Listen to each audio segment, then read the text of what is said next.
Would you kill to protect a secret? For one family in a quiet Georgia suburb, prom night wasn't about a corsage and a last dance. It was about a devastating lie, a brilliant young girl who discovered the truth, and a betrayal so cold it ended in murder. The humid May air in Creekside, Georgia, was thick with the scent of freshly cut grass and teenage hope.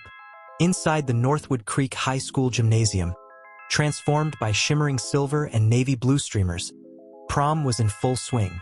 A bass-heavy pop song vibrated through the floor, where seniors in rented tuxedos and dazzling gowns moved under a rotating disco ball. At the center of it all, though she tried not to be, was Nia Jackson. In a striking burgundy dress that complemented her warm brown skin, she was a quiet force. The editor of the school newspaper, an aspiring investigative journalist with a full scholarship to Northwestern, Nia's intelligence was her defining feature. Her eyes, sharp and observant, scanned the jubilant crowd. "There's my future Pulitzer winner." Her father, David Jackson, a proud and successful architect, beamed from the parents' corner. Beside him, his wife Brenda smiled, a picture of grace in a tailored cream pantsuit. Brenda, a highly respected pediatric nurse, radiated a calm and caring energy that she was known for in the community. But as she watched her stepdaughter, a flicker of something unreadable passed through her gaze. She glanced from Nia towards the faculty chaperones, where Dr. Andre Bishop, a handsome surgeon from her hospital, was laughing with the school principal. The DJ slowed the music down. Couples merged on the dance floor. Nia, who had a severe peanut allergy, carefully navigated her way to a small, private table her father had arranged with the school, containing safe snacks he'd packed himself. Brenda followed her. "Having fun, sweetheart?" Brenda asked, her voice smooth as silk. "You look so grown up." She gestured to a plate of cookies. "Your dad made sure these were from the special bakery." Nia gave a tight, polite smile. "Thanks, Brenda. I know." There was a palpable distance in her tone. "I just need some air." Brenda watched her stepdaughter walk toward the side exit leading to the less crowded hallway. Then, with a quick, almost imperceptible glance around the gym, she followed her. Less than an hour later, David Jackson's pride had curdled into anxiety. "Has anyone seen Nia?" he asked a group of her friends by the punch bowl. "She said she wasn't feeling well and went to the restroom." "Her best friend," Simone replied. "But that was a while ago." A knot of dread tightened in David's stomach. He found a female teacher and asked her to check the women's restroom. A moment later, the music seemed to halt, silenced by a blood-curdling scream that cut through the entire event. The body of Nia Jackson was found on the cold tile floor of a bathroom stall. Her face was swollen, her breathing non-existent. Her inhaler lay just out of reach. The scene was immediately swarmed. The principal called 911. The prom was over, and a night of celebration descended into a nightmare of flashing lights and yellow tape. Detective Miles Jordan arrived 25 minutes later. A veteran of the Atlanta PD before transferring to the quieter suburbs, Jordan had a calm demeanor that hid a relentlessly sharp mind. He took in the scene with practiced eyes, the paramedics' somber faces, the forensics team already dusting for prints. "What's the initial take?" he asked the first officer on the scene. "Nia Jackson, 17. Looks like a massive allergic reaction. Anaphylactic shock. Her father said she has a deadly peanut allergy. Found her AP pen on the floor. Looks like she tried to use it, but was too late." Detective Jordan frowned, crouching down to examine the scene without disturbing it. "Where's the food? If she had a reaction this severe, she must have ingested something." "That's the thing, Detective. We haven't found anything. No candy wrappers, no food particles. Nothing." "Where are the parents?" Jordan asked, his eyes narrowing. "In the guidance counselor's office. The father is beside himself. The stepmother, she's a nurse. She's the one who identified the symptoms as anaphylaxis." Jordan made his way to the office. David Jackson was slumped in a chair, his body racked with guttural sobs. Brenda sat bolt upright beside him, her hand on his back, her own face a mask of composed grief. "Mr. and Mrs. Jackson, I'm Detective Jordan. he said softly. I am so sorry for your loss. David could only shake his head, mumbling, my baby girl. I need to ask, the detective continued, turning to Brenda. You're a nurse. Did Nia have any issues tonight? Did she eat anything you saw? No, Brenda said, her voice steady. She was so careful. David packed her a safe snack, a cookie, but I didn't see her eat it. She said she felt unwell and went to the restroom. I assumed it was the heat, maybe a migraine. When was the last time you saw her? Just before the slow dance, Brenda replied, her eyes welling with unshed tears. I told her how beautiful she looked. Jordan made a note. And you, Mr. Jackson? I was talking with some other parents, David choked out. Then I couldn't find her. The detective thanked them, his gaze lingering on Brenda for a moment longer than necessary. Back in the hallway, the medical examiner, Dr. Chun, was waiting for him. This is an odd one, Miles, she said, pulling him aside. The physical signs point to anaphylaxis, yes. But the toxicology screen we ran on-site shows something else. There are trace amounts of a beta blocker in her system. Potent one. Not something prescribed to a teenager. Jordan's focus sharpened. A beta blocker? What would that do? To a healthy person, not much in a small dose. But to someone in the middle of an anaphylactic shock, whose body is being flooded with adrenaline, it would counteract the effects of her EpiPen. It would be like pouring water on a fire extinguisher. It would essentially guarantee the allergic reaction was fatal. So if she accidentally ate something with peanuts, Jordan began, and someone had given her this drug beforehand, Dr. Chin finished. It's no longer an accident. It's murder. The detective's mind raced. The prom night tragedy had just transformed into a meticulously planned execution. Someone hadn't just hoped Nia would have a reaction. They had ensured she wouldn't survive it.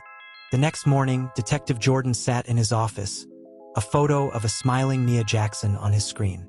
His first move was to get a warrant for her laptop and phone. As the tech unit worked on breaking the encryption, he brought in Nia's best friend, Simone Williams. Nia was the most careful person I know, Simone said, her voice trembling. She read every label. She wouldn't even eat food at a friend's house unless their parents showed her the packaging. The idea she accidentally ate a peanut at prom is impossible. Was there anything going on with her? Any trouble? Jordan asked gently. Simone hesitated. Then her expression hardened. She had trouble at home. With Brenda. What kind of trouble? Nia didn't trust her. She said Brenda was a performer, always playing the perfect wife and stepmom for her dad. For the last month, Nia was convinced Brenda was cheating on him. This was the break Jordan was looking for. Did she know with who? She thought it was a doctor from the hospital where Brenda works. A Dr. Bishop. Nia, she was an investigator, you know? She put a voice-activated recorder in Brenda's car. She told me yesterday morning she got what she needed. She recorded Brenda and him, talking about getting away together, about how her dad was an obstacle. Just then, a tech analyst knocked on the door. Detective, we're in her phone. There's a locked audio file. The password was Pulitzer 24. It's a 15-minute recording. You need to hear this. Jordan played the file. Brenda's voice, clear as day, cooed and laughed with Dr. Andre Bishop. They spoke of a future together, of selling assets, of David's wealth. Then, Brenda's tone darkened. Nia is getting suspicious. She looks at me like she knows. She could ruin everything, Andre. The motive was no longer a theory. It was a recorded fact. Armed with a new warrant, Detective Jordan and his team arrived at the Jackson residence. Brenda, dressed in black, met them with an air of weary offense. Detective, this is harassment. We are grieving. We have a warrant to search the premises and your vehicle, Mrs. Jackson, Jordan said flatly. While one team searched the house, Jordan personally searched Brenda's car. In the glove compartment under a stack of napkins, he found it. A small, empty cookie wrapper. It was from the special allergy-free bakery David used. But why would Brenda have a single, empty wrapper hidden in her car? He bagged it as evidence. Inside the house, they found Brenda's work bag. Tucked into a side pocket was a small vial, its label scratched off. At the station, Jordan sat across from Brenda in the sterile interrogation room. He started slowly, asking her to recount the events of prom night again. She repeated her story flawlessly. "So you never saw Nia eat anything?" Jordan asked. "No, I did not." He placed a photo of the cookie wrapper on the table. "Then can you explain why the wrapper for the safe cookie your husband packed was found in your car?" Brenda's composure cracked for the first time. A flicker of panic. I must have cleaned it up for her. Thrown it away. "The cookie was found uneaten on the table," Jordan countered. "This wrapper was empty. We think you swapped your stepdaughter's safe cookie with one you prepared yourself. One laced with peanut oil. That is a monstrous accusation. But poisoning the cookie wasn't enough, was it? You're a nurse. You knew her father would have her EpiPen ready. You had to make sure it wouldn't work." He slid a photo of the vial from her bag across the table. "The lab confirmed this contained the same beta blocker found in Nia's system. The one that made her death a certainty. You gave it to her earlier, didn't you? In a drink, perhaps?" Brenda stared at the photos, her mask of grief crumbling to reveal a face of cold fury. "She wouldn't stop," she whispered, her voice venomous. "That little girl with her notepad and her righteous attitude. Snooping, listening. She was going to destroy my life. My life. So you destroyed hers instead." A heavy sob escaped Brenda's lips, but it was a sob of frustration, not remorse. "I gave her a chance. I told her at the prom, in the hallway, to forget whatever she thought she knew. I told her we could all be happy. But she looked right through me and said, 'My father deserves the truth. She chose this, not me.'"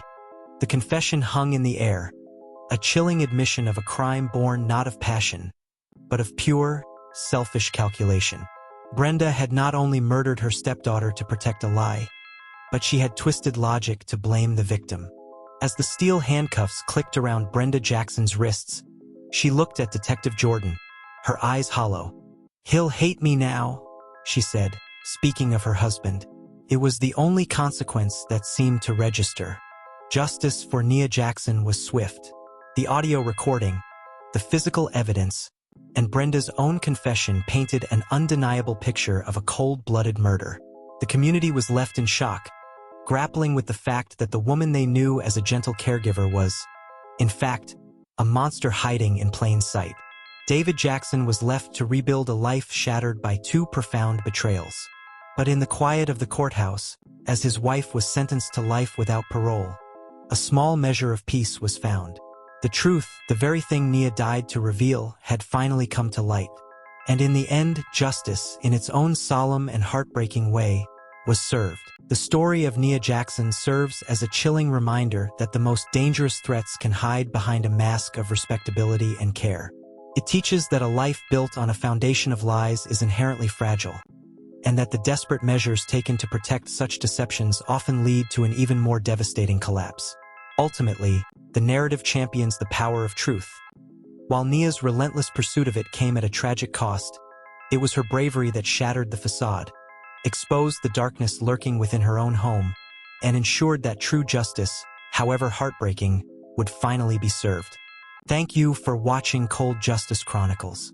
Subscribe, like, comment, and share, and stay tuned for more stories.